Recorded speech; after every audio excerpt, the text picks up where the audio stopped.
They were off second half of last year when we first got the car, which I'll get into here when I break everything down to death. In addition to trying to use our power efficiently, we also try to use our water efficiently. But recently, this side of the rainwater capture, the 50 gallons here, has been getting completely overwhelmed. And so that's my little hack together job of trying to deal with several inches of rain that we're about to get in the coming day. 2023 was the first full year that we had 9.5 kilowatts of solar and the 2 Powerwalls.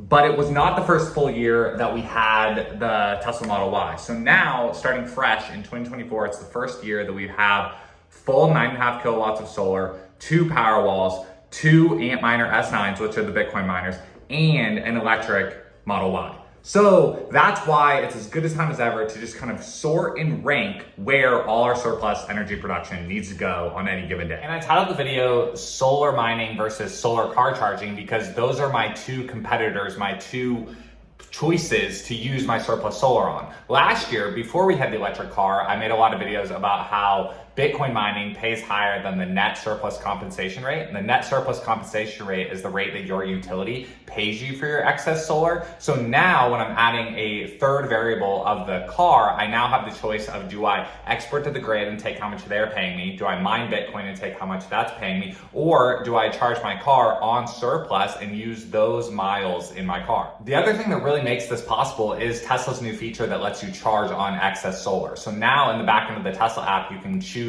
your minimum amount that you need charged, and we'll use the grid to charge up to that amount. So I have that set at 50%. And then you can choose a second level to charge on surplus solar. And I have that normally set at 70 to 80%. Here's what the daily flow chart looks like, and here's who won during January. So every single day, up here is everything that's required. And then down here, I would call it like optional or like monetized. Like up here is just normal day-to-day that has to happen every day. And then down here is where you get to play with the excess and play with the surplus and decide how you want to spend it almost. And so every day, the solar covers the house during the day, and then we export enough to cover the house at night, and then we refill the Powerwall. We use our Powerwalls between 4 p.m. and 9 p.m., which is the highest time of use pricing from SoCal Edison. So we don't buy power from the grid during 4 to 9 p.m. That's the way we cut down on costs. And then we fill the car to 50% and we export enough to break even with that. So there is the bulk of everything our family does and how we're 100% covered by solar. And then